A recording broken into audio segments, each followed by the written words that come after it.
Shalom, selamat pagi. Selamat kita bertemu kembali dalam acara renungan SOS. Puji Tuhan, mengawali renungan ini kita akan satu di dalam doa. Bapa yang ada di dalam surga, Bapa yang kami sembah dalam nama Yesus. Pagi yang indah ini Tuhan kami mengucap syukur karena kembali pagi yang indah ini kami boleh menikmati hari yang baru, hari pemberian-Mu. Terima kasih Bapa.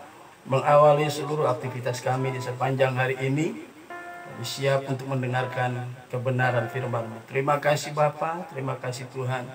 Di dalam nama Tuhan Yesus kami sudah berdoa mengucap syukur, sambut kebenaran firman-Mu. Haleluya, amin. Puji Tuhan, Bapak Ibu Saudara sekalian, hari ini kita akan kembali merenungkan kebenaran firman Tuhan yang terdapat di dalam kitab Yudas. Ya, kitab Yudas cuma satu pasal ya. Yudas pasal yang pertama, ayat yang pertama dan ayat yang kedua. Redaktur Alkitab memberikan judul salam. Ya, saya bacakan dari Yudas, hamba Yesus Kristus dan saudara Yakobus, kepada mereka yang terpanggil, yang dikasihi dalam Allah Bapa dan yang dipelihara untuk Yesus Kristus. Rahmat, damai sejahtera dan kasih kiranya melimpahi kamu. Ya, puji Tuhan, itulah firman Tuhan yang akan menjadi perenungan kita pada pagi yang indah ini. Nah, puji Tuhan, saudaraku, kita perhatikan ya. Ayat ini saya akan bagi ke dalam 3 bagian ya. Ayat ini berbicara tentang satu pesan yang Tuhan inginkan buat kita melalui Rasul Yudas atau penulis ya. Saya baca lagi bagian pertama ya, penulis dari kitab ini dari Yudas ya. Jadi surat ini ditulis oleh Yudas ya. Siapa Yudas ini ya? Kita lihat ayat ini selanjutnya berkata, hamba Yesus Kristus dan saudara Yakobus. Ya. Jadi bagian pertama kita lihat si penulis surat ini namanya Yudas.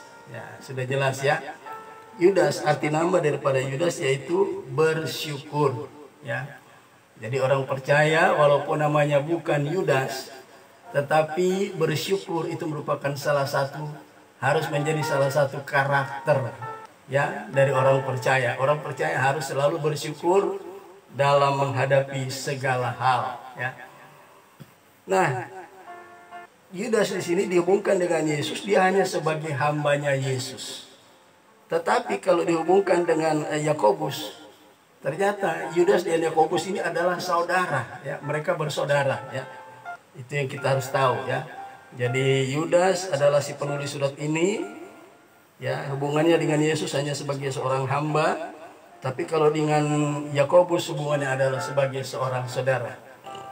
Kemudian kita masuk pada bagian kedua, yaitu kepada mereka yang terpanggil, yang dikasihi dalam Allah Bapa dan yang dipelihara untuk Yesus Kristus. Kepada mereka, siapa mereka itu? Mereka ini adalah yang dikatakan 3 kali ada kata yang dikatakan, yang terpanggil, yang dikasihi dalam Allah Bapa dan yang dipelihara untuk Yesus Kristus ya. Jadi surat daripada Yudas ini ditujukan kepada orang-orang yang terpanggil, orang-orang yang dikasihi dalam Allah Bapa dan yang dipelihara untuk Yesus Kristus. Orang-orang ini adalah gereja Tuhan. Nah, saudaraku yang kekasih ya, mari kita lihat di dalam 1 Petrus ya. 1 Petrus pasal yang kedua ya, ayatnya yang ke-9. 1 Petrus pasal yang kedua ayat yang ke-9 berbunyi sebagai berikut. Tetapi kamulah bangsa yang terpilih ya, imamat yang rajani, bangsa yang kudus, umat kepunyaan Allah sendiri ya. Perhatikan bagian ayat ini, tetapi kamulah bangsa yang terpilih ya. Jadi surat Yudas ditujukan kepada mereka, orang-orang yang terpilih ya. Nah, kita lihat bagian yang kedua ya. Kemudian bagian yang kedua dikatakan Yang pertama kepada mereka yang terpanggil, ya, yang terpilih, ya, yang terpanggil menjadi umat pilihan Tuhan. Ya. Jadi orang percaya mereka adalah orang-orang yang terpanggil, ya, kemudian dikasihi di dalam Allah Bapa. Ya. Gereja atau orang percaya itu adalah orang-orang yang dipanggil. Dipanggil dari mana? Dipanggil dari kegelapan dosa masuk kepada terang Allah yang ajaib. Mereka itu disebut eklesia atau gereja Tuhan, ya. Dipanggil dari kegelapan dunia, dipanggil dari kegelapan dosa masuk kepada terang Allah yang ajaib. Kapan Allah mengasihi kita? Apakah setelah kita menjadi orang benar? Ya. Nah, mari kita lihat 1 Yohanes pasal yang keempat. 1 Yohanes pasal yang keempat, siapakah orang-orang yang terpanggil? Apakah mereka yang telah menjadi kudus, ya, menjadi orang benar? Tapi mari kita lihat 1 Yohanes 4 ayat yang ke-19, demikian punya firman Tuhan. Kita mengasihi karena Allah lebih dahulu mengasihi kita. Perhatikan, ya. Orang-orang terpanggil itu menjadi orang terpanggil, ya, bukan karena kita telah memilih Allah, ya. Bukan karena kita yang telah mengasihi Allah. Ayat ini berkata, kita mengasihi karena Allah terlebih dahulu mengasihi kita. Ya. Jadi kita menjadi orang-orang yang dikasihi Allah. Bukan karena kita yang mengasihi Allah, tetapi Allah yang mengasihi kita terlebih dahulu. Ya. Kapan? Tepatnya kapan? Ya. Jadi sebelum kita menjadi orang benar, ya, sebelum kita menjadi orang kudus. Tetapi mari kita lihat di Roma pasal 5 ayat yang ke-8. Kapan ketika Tuhan memanggil kita, ya? Bagaimana keadaan kita? Apakah kita sudah suci, kudus, benar, dan lain sebagainya? Kita lihat Roma 5 ayat 8 berkata, ya. Akan tetapi Allah menunjukkan kasih-Nya kepada kita oleh karena Kristus telah mati untuk dosa kita ketika kita masih berdosa. Saya baca sekali lagi ayat ini, ya. Akan tetapi Allah menunjukkan kasih-Nya kepada kita oleh Yesus Kristus telah mati untuk dosa kita ketika kita masih berdosa. Saudaraku, ya, kebenaran firman Allah ini berkata, ya, kita dipanggil dan dikasih Allah bukan pada waktu kita sudah benar, sudah tidak berdosa, ya. Tapi firman Allah katakan kita dipanggil Tuhan menjadi orang-orang yang dikasihi bukan ketika kita sudah benar, sudah kudus, tetapi ketika kita masih berdosa. Kita lihat luar biasa kasih Allah itu. Tidak dapat dijabarkan dengan akal kita yang kecil, saudara, ya. Akal kita yang terbatas, ya. Biasanya kita mengasihi orang kalau orang itu baik dan sebagainya. Tapi kita dalam keadaan masih berdosa, kita telah dipanggil Tuhan, ya. Dipanggil, dipilih, dan dikasihi oleh Tuhan, ya. Makanya di sini dikatakan, dan bagian ketiga dikatakan yang dipelihara untuk Yesus Kristus, ya. Setelah kita dipanggil, kita dipilih, dan kita dikasihi, ya. Apa yang terjadi? Ayat ini bagian terakhir, yang dipelihara untuk Yesus Kristus. Jadi ketika kita telah menjadi orang percaya, ya, sebelumnya kita orang berdosa, tapi kita telah dipanggil, dipilih, dan dikasihi Allah, ya, karena kita percaya kepada Yesus, ya. Nah, mari kita lihat ayatnya, ya. 1 Petrus 1 ayat yang ke-5, ya. 1 Petrus 1 ayat yang ke-5. Kita akan lihat kebenaran ini, ya. 1 Petrus 1 ayat yang ke-5, demikian bunyi firman Tuhan. Yaitu kamu yang dipelihara dalam kekuatan Allah karena imanmu, sementara kamu menantikan keselamatan yang telah tersedia untuk dinyatakan pada zaman akhir. Ya, sekali lagi saya bacakan. Yaitu kamu yang dipelihara dalam kekuatan Allah. Kita sekarang ini sedang dipelihara dalam kekuatan Allah, saudara, ya. Jadi kita orang-orang yang telah dipanggil, dipilih, ya, dipelihara, dikasihi, dipelihara dalam kekuatan Allah, ya. Ketika kita menerima keselamatan yang dari Tuhan, keselamatan itu kalau kita jaga, itu bisa hilang keselamatan kita, ya. Kita bisa saja jatuh ke dalam dosa dan kita tidak bisa bangkit lagi. Tetapi Tuhan telah memanggil kita, memilih kita, dan mengasihi kita. Kita dipelihara oleh kekuatan Allah. Ya. Kita dipelihara oleh kekuatan Allah sambil menanti kedatangan Yesus yang kedua kali untuk menganugerahkan keselamatan secara permanen. Ya. Bukan berarti belum permanen. Kita sedang menunggu, ya. Tapi kita adalah orang-orang yang telah ditetapkan oleh Tuhan untuk menerima keselamatan. Ya. Di sini dikatakan, yaitu kamu yang dipelihara dalam kekuatan Allah. Ya. Allah memelihara kita dengan kekuatan kuasanya. Kenapa? Di dalam dunia ini ada banyak pengaruh dosa, ya.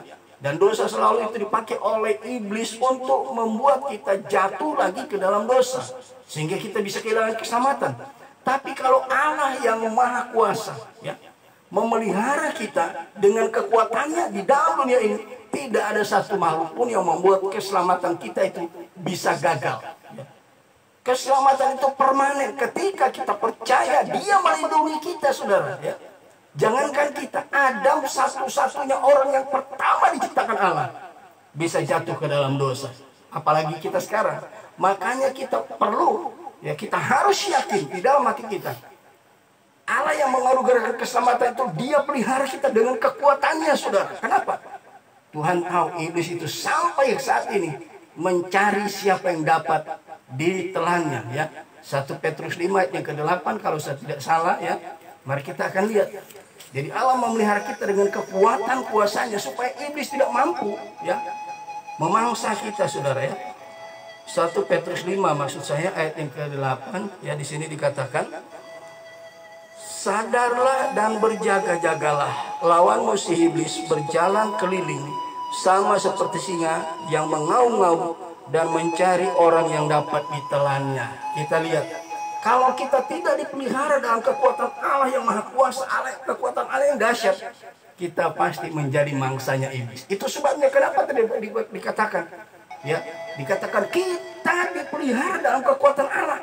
Sebab tidak ada kekuatan lain yang dapat menandingi, yang dapat mengalahkan kekuatan iblis, saudara.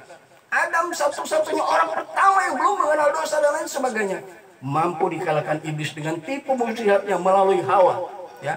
Apalagi kita, generasi yang keberapa, manusia sudah berapa miliar yang ada sekarang, ya. Kita mudah jatuh ke dalam dosa jika kita tidak dipelihara oleh kekuatan Allah yang maha dahsyat itu, ya. Itu sebabnya kita harus berhati-hati. Sekali lagi saya bacakan ayat ini, ya. Yaitu kamu yang dipelihara dalam kekuatan Allah. Yaitu kamu yang dipelihara dalam kekuatan Allah. Haleluya.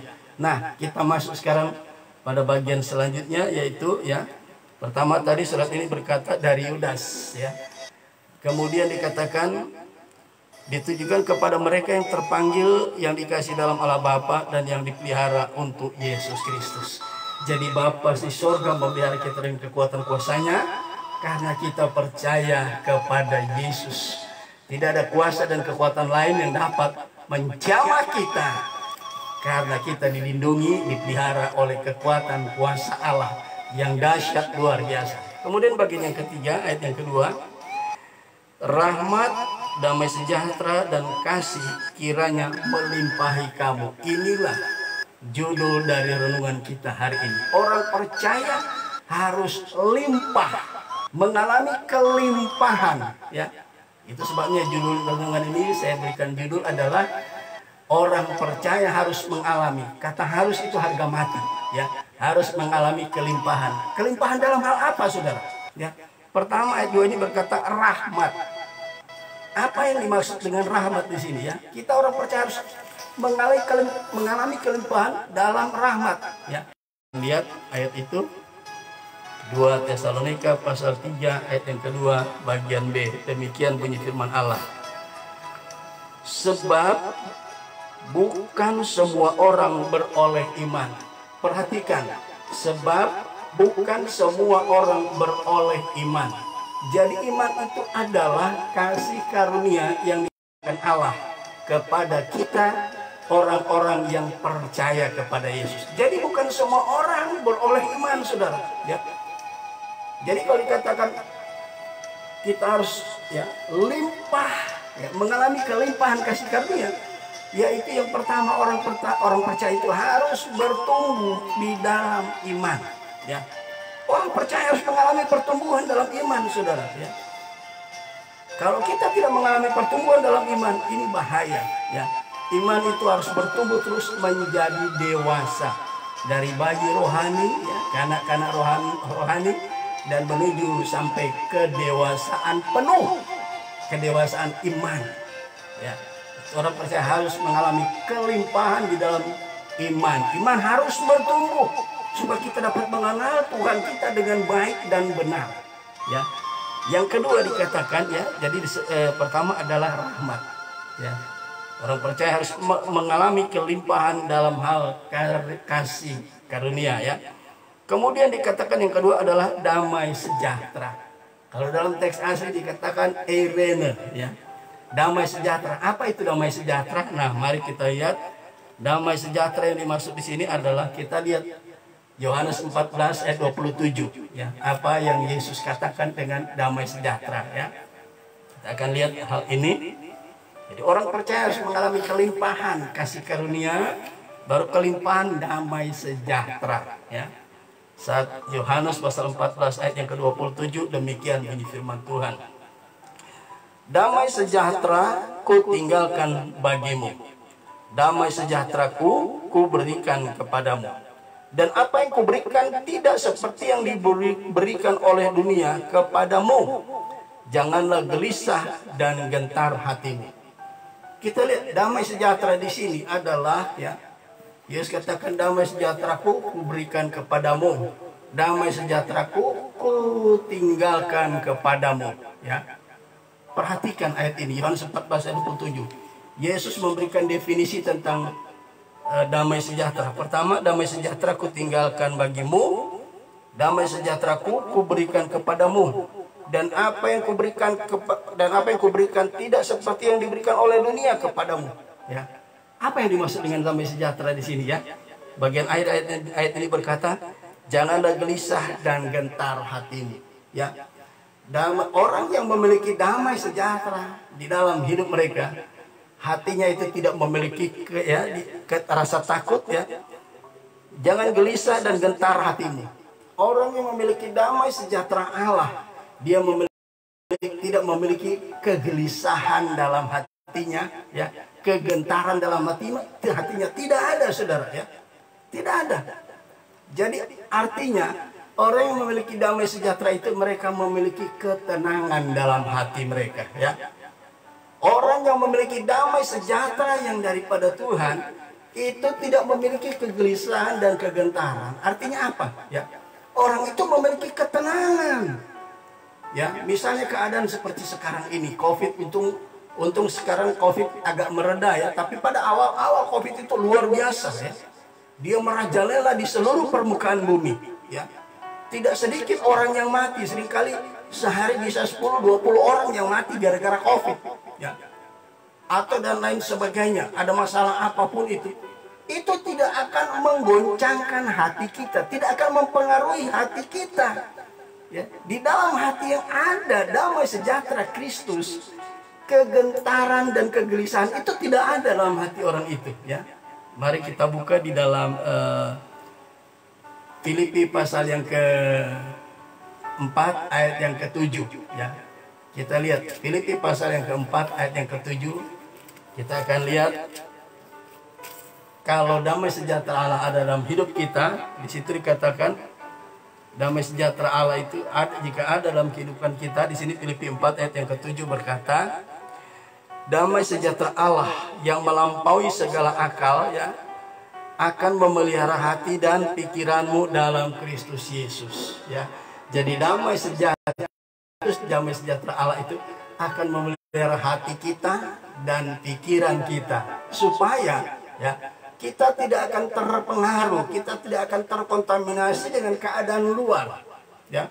Masa pandemi, ya, masa kelaparan, ya, ada bahaya dan lain sebagainya, itu tidak akan terkontaminasi, ya. Hati kita tetap ada damai sejahtera. Dia memelihara hati kita dan pikiran kita. Supaya dalam kondisi apapun kita punya hati tenang dan kita punya pikiran tetap sadar penuh dan kita tidak akan terpengaruh dengan kondisi di luar, ya. Kita lihat di dalam Habakuk pasal 3, kita tidak perlu baca ayat itu, ya. Tapi ayat itu berkata, sekalipun pohon ara tidak berbunga, pohon anggur tidak berbuah, hasil pohon zaitun mengecewakan, sekalipun ladang tak menghasilkan, kambing domba terhalau dari kurungan, dan tidak ada lembu sapi dalam kandang. Namun aku akan bersorak-sorai di dalam Tuhan, beria-ria di dalam Allah yang menyelamatkanku. Saudara, lagu ini diangkat, ya, digubah dari Habakuk 3 ayat 17 sampai 19, ya. Orang yang memiliki damai sejahtera Allah, walaupun masa paceklik, segala sesuatu sulit, bahkan tidak ada, tidak akan mampu mempengaruhi kondisi iman orang percaya. Dia tetap akan punya sukacita untuk memuji, memuliakan nama Tuhan dalam kondisi yang sangat kritis. Penuh persoalan yang dialami. Biarlah kiranya ini menjadi komitmen kita dengan Tuhan. Apapun yang terjadi, jangan goyah, jangan gentar. Jadi ketika kita ada damai sejahtera Allah, ya, bagian terakhir dari ayat ini, perhatikan, ya. Bagian terakhir dikatakan dan kasih. Kasih di sini pakai kata agapau atau agape, memiliki kasih Allah. Orang sudah memiliki damai sejahtera, memiliki kasih Allah. Kita akan lihat, ya. Kalau orang memiliki kasih luar biasa, dia akan lakukan segala sesuatu dengan kasih, ya. Jadi damai sejahtera ini membuat kita tidak akan terkontaminasi dengan apapun. Dan ketika masa pandemi terjadi, ya, masa paceklik terjadi yang kita alami, Rasul Petrus ingatkan 1 Petrus 4 ayat yang ke-7. Kita lihat 1 Petrus 4 ayat yang ke-7. Ini fungsi damai sejahtera Allah, salah satu di antaranya. Ya, salah satu di antaranya. Fungsi damai sejahtera Allah harus ada di hati kita. 1 Petrus 4 yang ke-7 demikian bunyi firman Tuhan. Hidup orang Kristen. Redaktur Alkitab memberikan judul Hidup orang Kristen. Ayat yang ke-7 perhatikan. Kesudahan segala sesuatu sudah dekat. Saudara, masa pandemi sudah hampir berakhir, ya. Masa pandemi sekarang sudah menurun dibanding awal-awal kejadian itu. Satu hari bisa sampai puluhan bahkan ratusan orang mati di Indonesia, ya. Kesudahan segala sesuatu sudah dekat. Masa-masa sulit yang sedang kita hadapi sudah semakin dekat dalam hidup kita, semakin dekat akan berakhir, ya. Kesudahan segala sesuatu sudah dekat. Karena itu kuasailah dirimu. Ketika damai sejahtera Allah ada, membuat kita memiliki penguasaan diri. Buah roh yang merupakan rem pada sebuah mobil. Sebuah mobil kalau tidak ada rem itu bahaya, ya.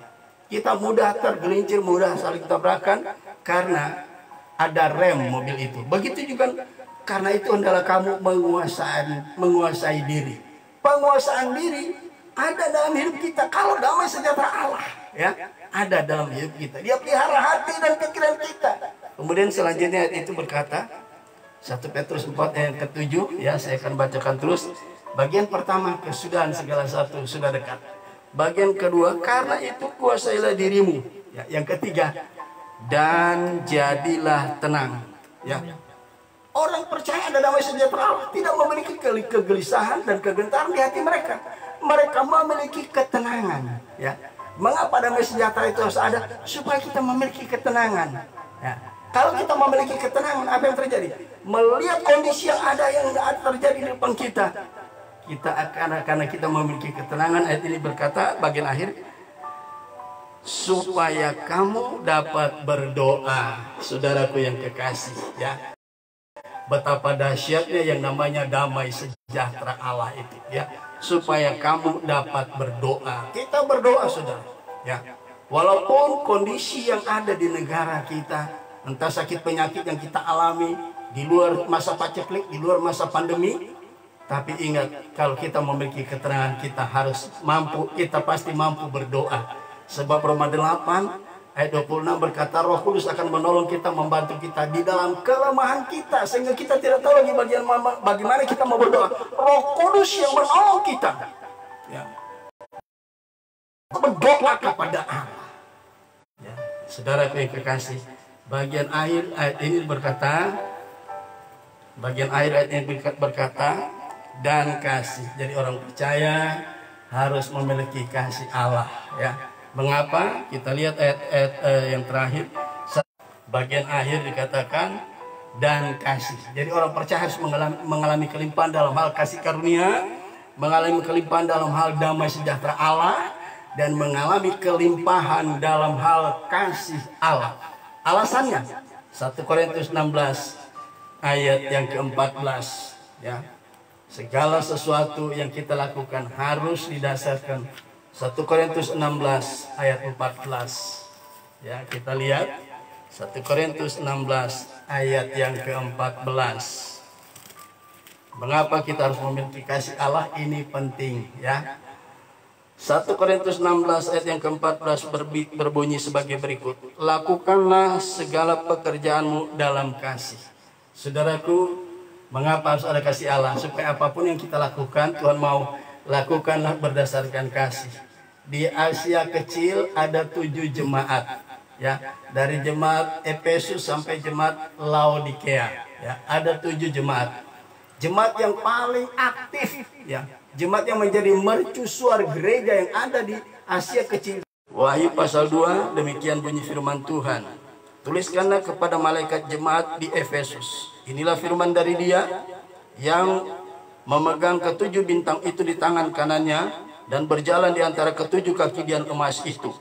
Aku tahu segala pekerjaanmu. Ya, perhatikan, Yesus katakan, aku tahu pekerjaanmu, baik jerih payahmu maupun ketekunanmu. Tetapi aku tahu bahwa engkau tidak dapat sabar terhadap. Saya baca lagi, bahwa engkau tidak dapat sabar terhadap orang-orang jahat, bahwa engkau telah mencobai mereka yang menyebut dirinya rasul, tetapi yang sebenarnya tidak demikian, bahwa engkau telah mendapati mereka pendusta. Perhatikan ayat yang ketiga, dan engkau tetap sabar dan menderita oleh karena namaku, dan engkau tidak mengenal lelah. Perhatikan, jemaat Efesus adalah jemaat mercusuar dari 7 jemaat yang ada di Asia kecil. Mereka tidak pernah mengenal lelah dalam melakukan pekerjaan Tuhan. Perhatikan ayat yang keempat, ya. Namun demikian aku mencela. Bayangin, jemaat yang menjadi mercusuar, ya, di antara 7 jemaat yang ada di Asia kecil dicela oleh Tuhan, ya. Memberikan warning. Perhatikan ayat ini berkata, sebab itu ingatlah betapa dalamnya engkau telah jatuh. Bertobatlah dan lakukanlah lagi apa yang semula engkau lakukan. Jika tidak demikian, aku akan datang kepadamu dan aku akan mengambil kaki dianmu dari tempatnya jika engkau tidak bertobat. Saudaraku yang kekasih, betapa pentingnya kasih Allah kita miliki. Sebab segala sesuatu yang kita lakukan tanpa kasih Allah, percuma. Yesus mencela kita. Kasih. Ayat yang terakhir kita baca di dalam Kolose pasal 3, ya. Kita akan baca di dalam Kolose pasal yang ketiga ayat yang ke-14. Mengapa kita harus mengikuti harus mengalami kelimpahan dalam kasih Allah, ya. Sebab Tuhan mau kita melakukan segala sesuatu dengan kasih. Mengapa harus dengan kasih? Kita lihat Kolose 3 ayat 14, demikian bunyi firman Tuhan. Kolose 3 ayat 14, demikian bunyi firman Tuhan. Dan di atas semuanya itu, semuanya apapun yang kita lakukan, ya. Dan di atas semuanya itu kenakanlah kasih. Ya, lakukanlah segala sesuatu berdasarkan kasih. Mengapa? Ya, kita lihat sebagai pengikat, ya, yang mempersatukan dan yang menyempurnakan. Saudaraku, segala sesuatu yang kita lakukan berdasarkan kasih itu merupakan tali yang mengikat, ya. yang mengikat apa yang kita lakukan. Yesus katakan, apa yang kita ikat di bumi akan terikat di sorga. Apa yang kita orakan di bumi akan terorak di sorga. Kita berbeda satu dengan yang lain. Indonesia saya belum tahu ya, saya belum pernah dengar ya, saya belum pernah lihat di Google. Indonesia terdiri dari Sabang sampai Merauke, dari Miangas sampai Pulau Rote. Saya tidak tahu berapa jumlah suku yang ada di Indonesia. Tapi yang bisa mempersatukan semua suku di dalam Tuhan karena kasih agape, itu yang mengikat kita. Gereja Tuhan bukan terdiri satu bangsa, tapi dari segala bangsa. Gereja Tuhan diikat oleh kasih Allah yang mempersatukan dan yang membawa gereja kepada kesempurnaan.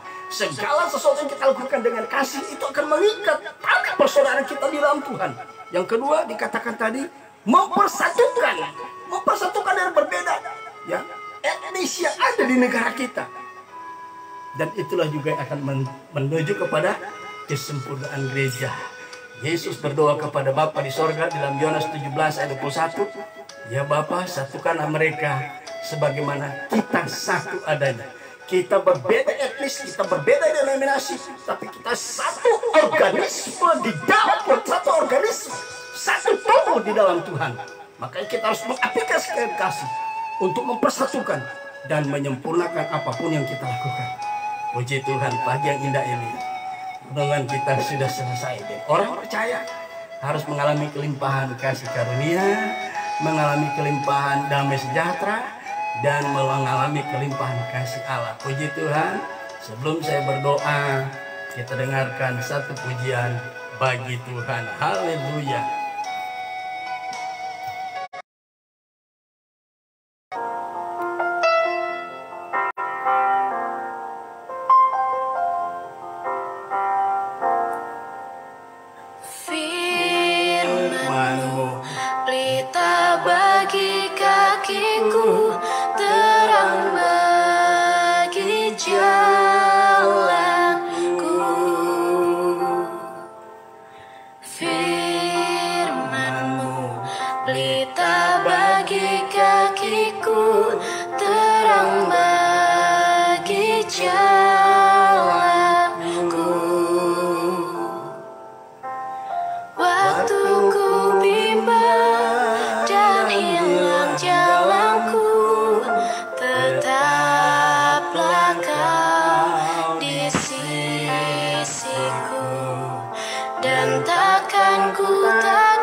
Kita satu di dalam doa. Bapa di surga, terima kasih Tuhan. Hati kami limpah dengan ucapan syukur karena kami mengerti bahwa Tuhan izinkan kami mengalami kelimpahan bukan secara materi, bukan hanya secara physically, tapi Tuhan mau bukan hanya itu, tapi kami boleh kaya dengan kasih karunia. Kami boleh kaya mengalami kelimpahan dalam damai sejahtera.